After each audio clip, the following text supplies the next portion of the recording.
Hello listeners, welcome to Studio NIOS. I am Dr. Pooja Chopra. Today we will discuss school as an organ of society. School as an organ of society is an important topic. As we all know that school and society are closely interlinked. School and society both influence each other in many ways. Schools are the reflections of the society. According to John Dewey, society is a miniature community, an embryonic society. Education in schools are defined by social interactions. There is a transmission of culture. Let us first explore the concept of school and then we will discuss how society influences schools and play a significant role in the development of education system. Later on, we will discuss the role of socio-cultural factors, political conditions and economic milieu in determining the nature of educational institutions, its objectives and curriculum development. In this lecture, we will also discuss how education is used by the state or by the dominant sections of society to assert their power. School. School is defined as a subsystem of the larger system of the society. According to Thapin, 2003, school is a primary institution through which values and norms are constituted as well as reproduced. The schooling processes are related to power and social control. As we all know that society is stratified and unequal. School is a part of society. Teacher, learner and parents are very much drawn from the same unequal and stratified society. Schools cannot be taken in isolation. The stratified society influences the educational system in following ways. First one is socio-cultural influence. As you all know that education of any society has direct correlations with its socio-cultural factors. This means that the process of education is evolved in social structure, social norms and value system. School is one such creation of human society to transfer the existing cultural content from one generation to next generation. In informal settings, socialization is a process through which community transacts or educate their members about the norms and values of the society. Traditionally, education is provided by religious institutions like Christian missionaries, Islamic madrasas, Buddhist monasteries and other religious organizations. These institutions have the proselyting features and they inculcate their religious ideals through education. These are not limited religions. Each community transmits their norms and values through their schools and educational system. In this process of education and socialization, we also transmit the biases and differences of our society, that is hierarchy, stratification and inherent inequalities. The dominance of elite culture, gender disparity and other socio-cultural features are also transmitted to the younger generations. Pierre Bourdieu, French sociologist, viewed that education perpetuates the culture of dominant class. This phenomena he called cultural reproduction. The dominant culture gets repeatedly reproduced through specific social practices and text in which the voices of oppressed are silenced. Those who hold powers are the one who decides what kind of knowledge is worthwhile and enough to be passed on the future generations. Naturally, this entails giving importance to knowledge of certain groups at the cost of the others. Paul Freire echoed the views that the schools are used by elite people to maintain the status quo of the society. The teaching process, teaching methods and language makes a difference between oppressors and the oppressed. As Paul Freire has rightly said that education for elite class are used as a tool for generating a culture of silence. Schools, while acting as moral authorities, preparing people for an occupation and in performing these roles, should not become subservient to the community's dominant class. Schools should be a place of social reconstruction, where critical thinking is nurtured and this would lead to the production and dissemination of knowledge that has a bearing on the needs of the people. And in doing so, it resists and counteracts cultural manipulation in favor of decentralization of control. Economic aspects. Equality of opportunities is a core value of democracy. Indian Constitution, as we all know, is committed in providing quality education to all of its citizens despite their class, caste and gender. Yet, it has becoming increasingly clear that equalization of opportunity is exceedingly difficult to achieve in the present scenario where there is a gap between haves and have-not.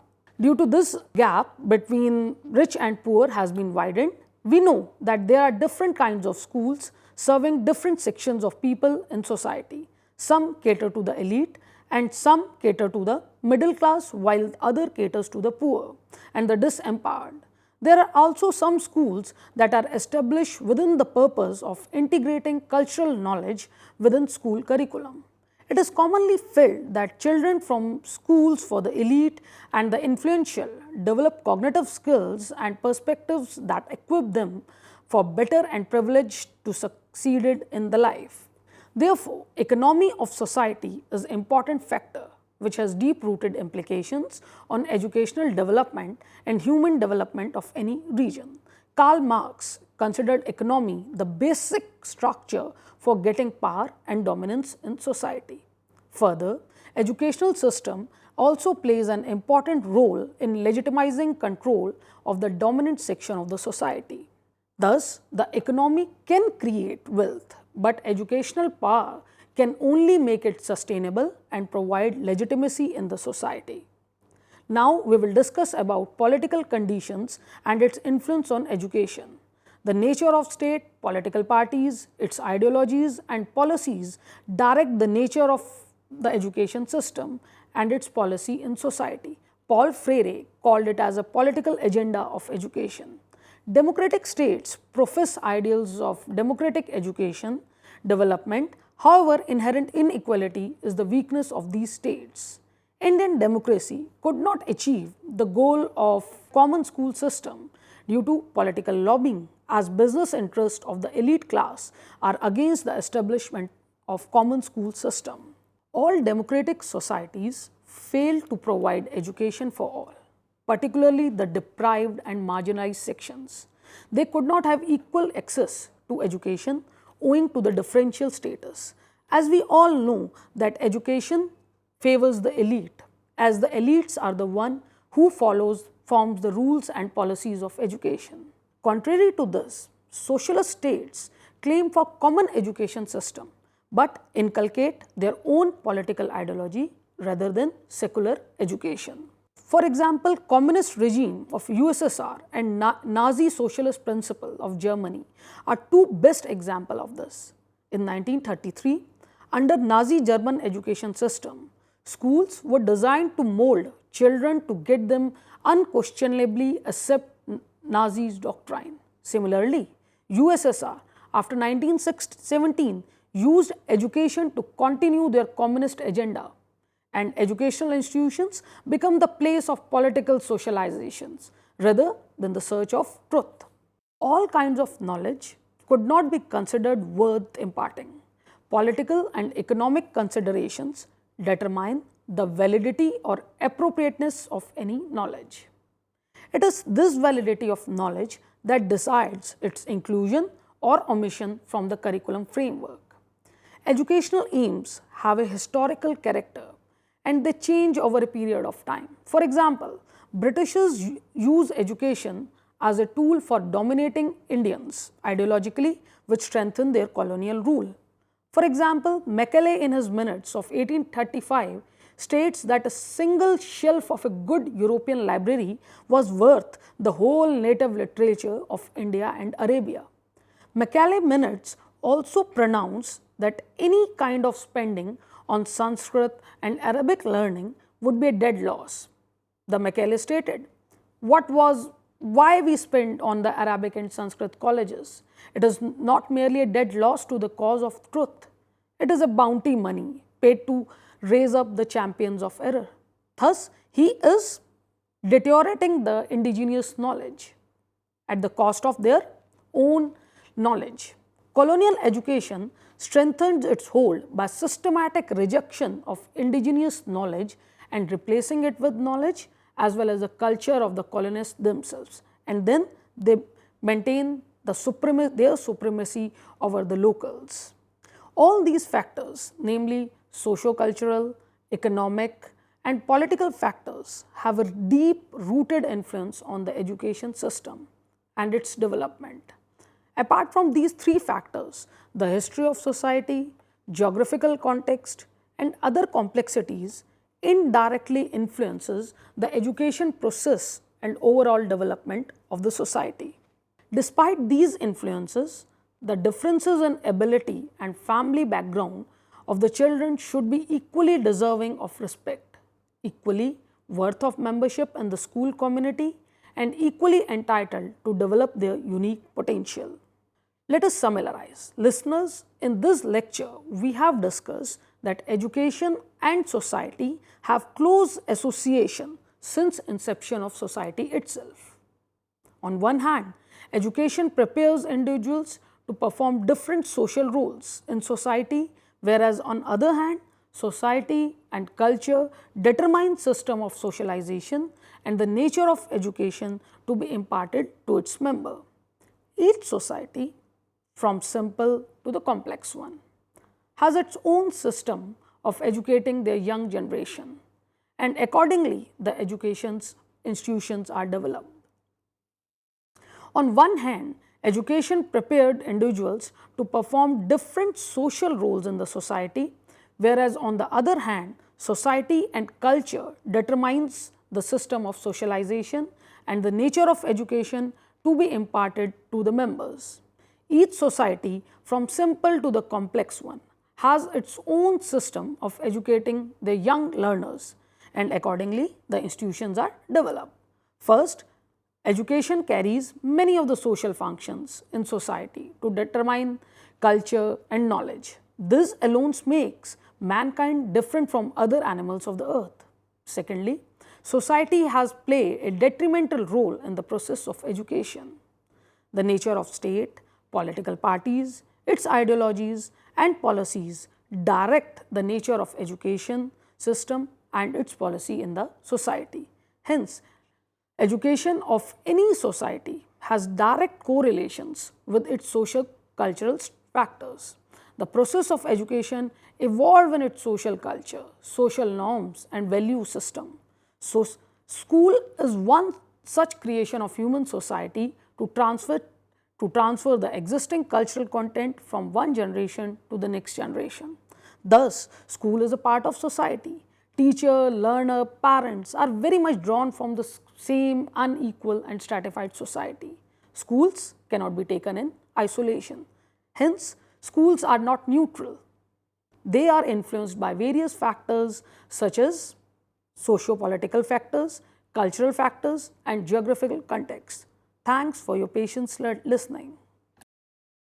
Hindustan के हर कोने में नौजवानों के पास प्रतिभा है, उन्हें अवसर चाहिए। NIOS देता रहा है युवाओं को अवसर आगे बढ़ने का। NIOS से पढ़ने वाले इन युवाओं ने किया है संस्थान को गौरवान्वित। दिव्यांगों ने बन के दिखाया है सबल और आत्मनिर्भर। NIOS के साथ आप भी जुड़िए NIOS के संग।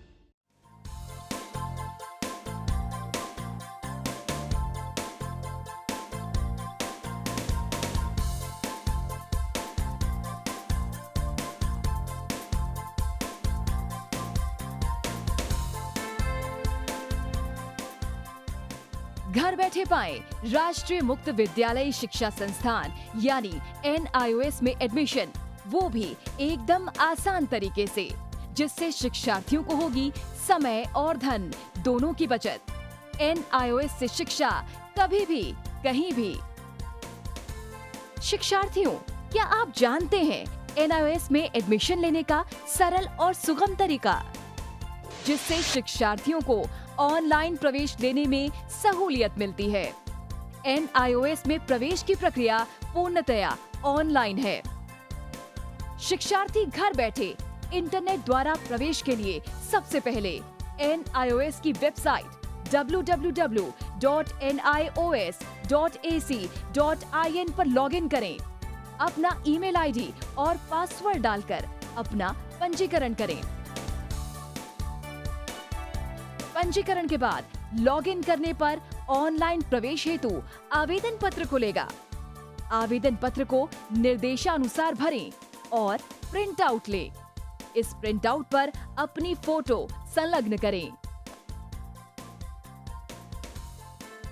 ऑनलाइन प्रवेश के लिए शुल्क हेतु भुगतान के तरीके हैं: क्रेडिट कार्ड के द्वारा, डेबिट कार्ड के द्वारा, राष्ट्रीयकृत बैंक के ड्राफ्ट के माध्यम से, जो कि सचिव NIOS नई दिल्ली या नोएडा के पक्ष में देय हो।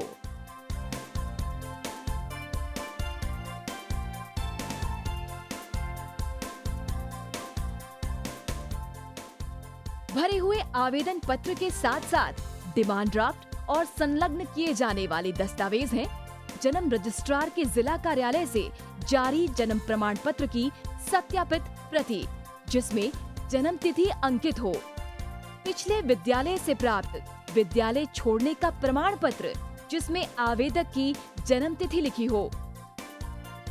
प्रवेश फॉर्म का प्रिंट आउट NIOS के संबद्ध क्षेत्रीय केंद्रों पर 10 दिनों में पहुंच जाना चाहिए, अन्यथा उचित दस्तावेज ना लगे होने पर आवेदन फॉर्म रद्द किया जा सकता है।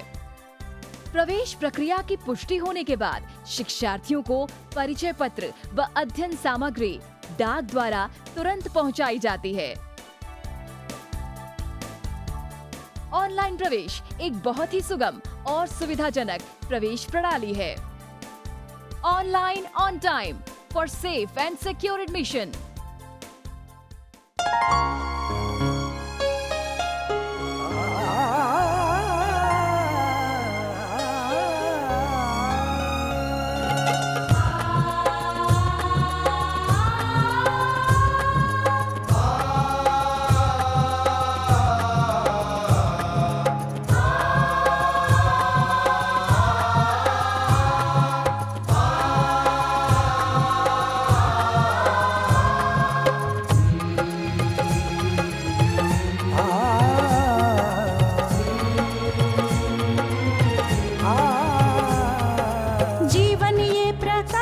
करने राहों को आलोकित करने, जीवन ये प्रकाशित करने राहों को आलोकित करने, हम अपना दीपक स्वयं बने, हम अपना रास्ता स्वयं चुने, हम अपना दीपक स्वयं बने, हम अपना जीवन ये प्रकाशित करने राहों को आलोकित करने।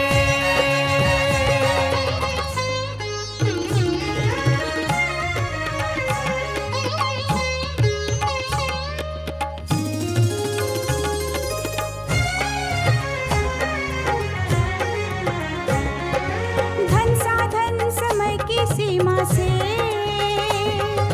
विद्यालय जो मुक्त हो,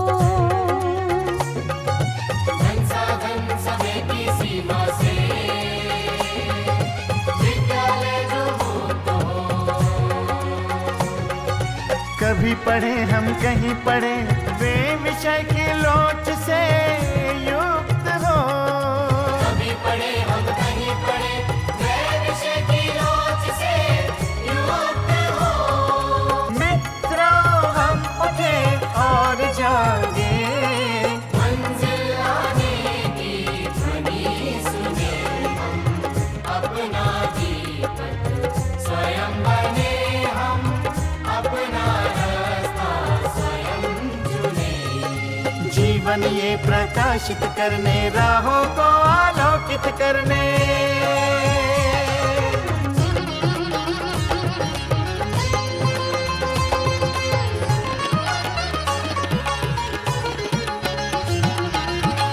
राष्ट्रीय मुक्त विद्यालय का है द्वार खुला सबकी खातिर, शिक्षा परीक्षा का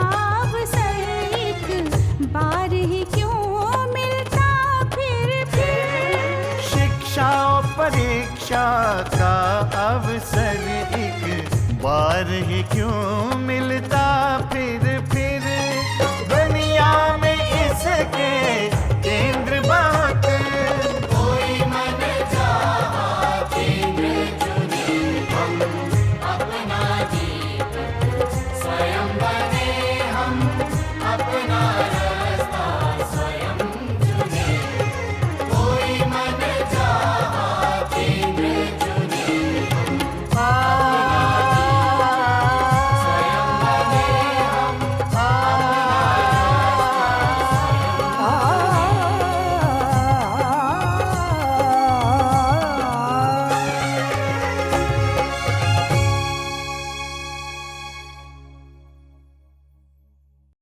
हिंदुस्तान के हर कोने में नौजवानों के पास प्रतिभा है, उन्हें अवसर चाहिए। NIOS देता रहा है युवाओं को अवसर आगे बढ़ने का। NIOS से पढ़ने वाले इन युवाओं ने किया है संस्थान को गौरवान्वित। दिव्यांगों ने बन के दिखाया है सबल और आत्मनिर्भर। NIOS के साथ आप भी जुड़िए NIOS के संग।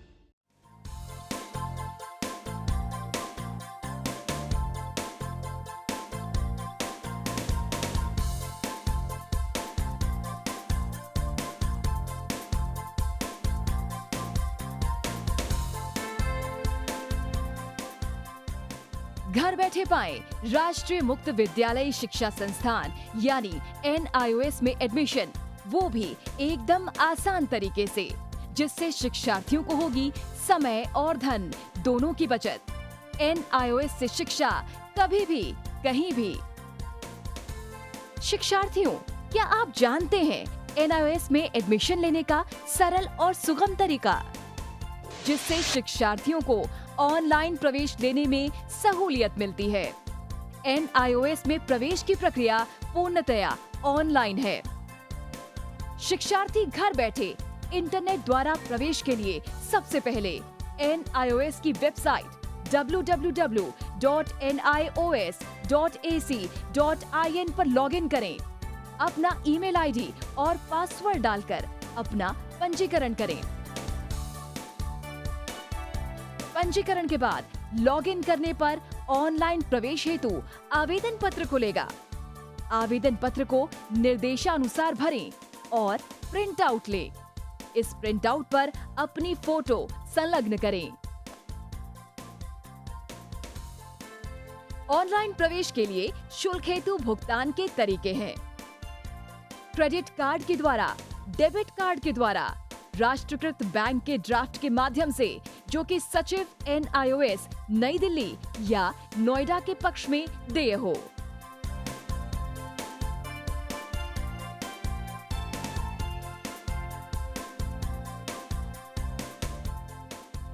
भरे हुए आवेदन पत्र के साथ साथ डिमांड ड्राफ्ट और संलग्न किए जाने वाले दस्तावेज हैं: जन्म रजिस्ट्रार के जिला कार्यालय से जारी जन्म प्रमाण पत्र की सत्यापित प्रति, जिसमें जन्म तिथि अंकित हो, पिछले विद्यालय से प्राप्त विद्यालय छोड़ने का प्रमाण पत्र, जिसमें आवेदक की जन्म तिथि लिखी हो।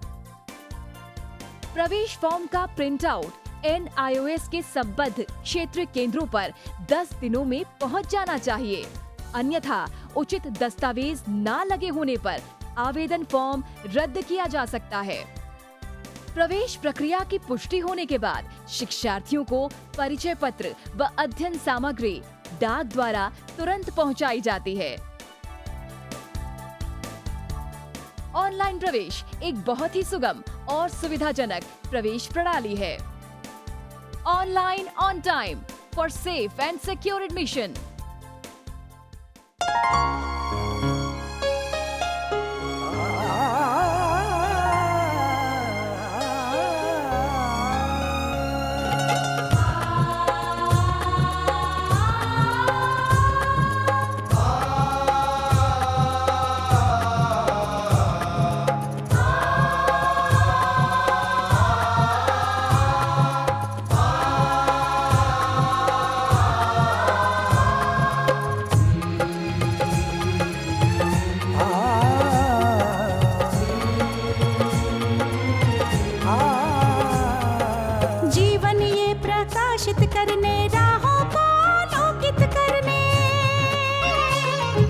जीवन ये प्रकाशित करने, राहों को आलोकित करने, हम अपना दीपक स्वयं बने, हम अपना रास्ता स्वयं चुने।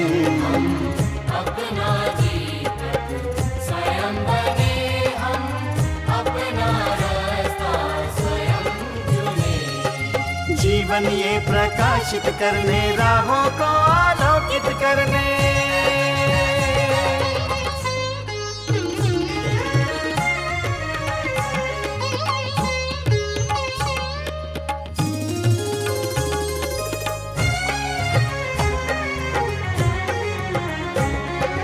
धन साधन समय की सीमा से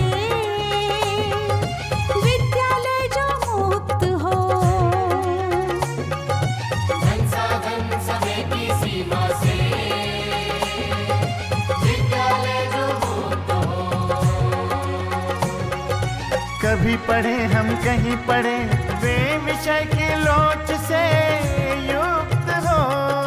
कभी पढ़े हम कहीं पढ़े, वे विषय की लोच से युक्त हो।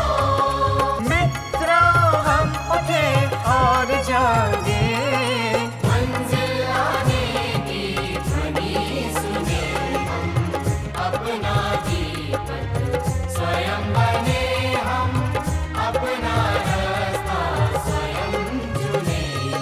जीवन ये प्रकाशित करने, राहों को आलोकित करने।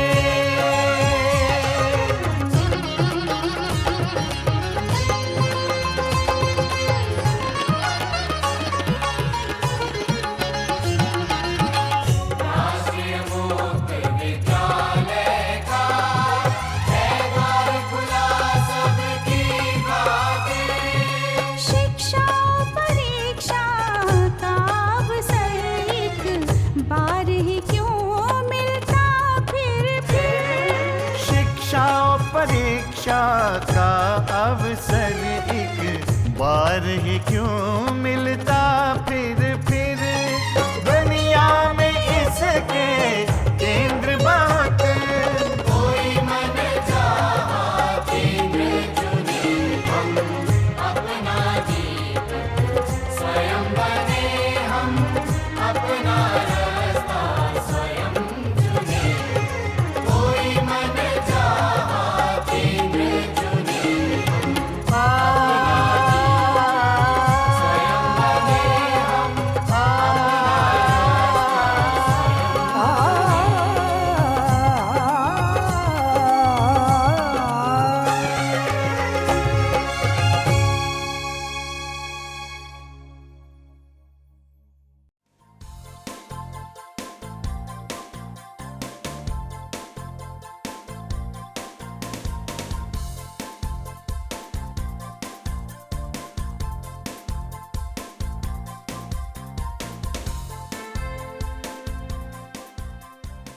घर बैठे पाएं राष्ट्रीय मुक्त विद्यालय शिक्षा संस्थान यानी NIOS में एडमिशन, वो भी एकदम आसान तरीके से, जिससे शिक्षार्थियों को होगी समय और धन दोनों की बचत।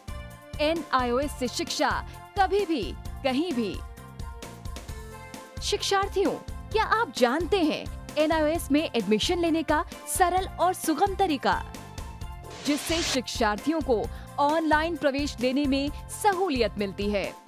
NIOS में प्रवेश की प्रक्रिया पूर्णतया ऑनलाइन है। शिक्षार्थी घर बैठे इंटरनेट द्वारा प्रवेश के लिए सबसे पहले NIOS की वेबसाइट www.nios.ac.in पर लॉगिन करें। अपना ईमेल आईडी और पासवर्ड डालकर अपना पंजीकरण करें। पंजीकरण के बाद लॉगिन करने पर ऑनलाइन प्रवेश हेतु आवेदन पत्र खुलेगा। आवेदन पत्र को निर्देशानुसार भरें और प्रिंट आउट लें। इस प्रिंट आउट पर अपनी फोटो संलग्न करें। ऑनलाइन प्रवेश के लिए शुल्क हेतु भुगतान के तरीके हैं: क्रेडिट कार्ड के द्वारा, डेबिट कार्ड के द्वारा, राष्ट्रीयकृत बैंक के ड्राफ्ट के माध्यम से, जो कि सचिव NIOS नई दिल्ली या नोएडा के पक्ष में देय हो।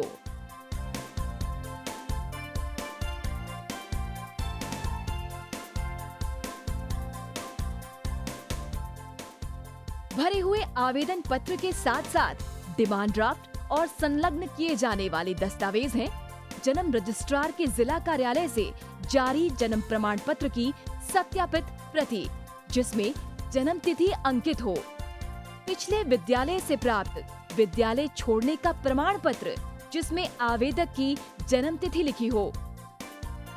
प्रवेश फॉर्म का प्रिंट आउट NIOS के संबद्ध क्षेत्रीय केंद्रों पर 10 दिनों में पहुंच जाना चाहिए, अन्यथा उचित दस्तावेज न लगे होने पर आवेदन फॉर्म रद्द किया जा सकता है। प्रवेश प्रक्रिया की पुष्टि होने के बाद शिक्षार्थियों को परिचय पत्र व अध्ययन सामग्री डाक द्वारा तुरंत पहुंचाई जाती है। ऑनलाइन प्रवेश एक बहुत ही सुगम और सुविधाजनक प्रवेश प्रणाली है। Online on time for safe and secure admission.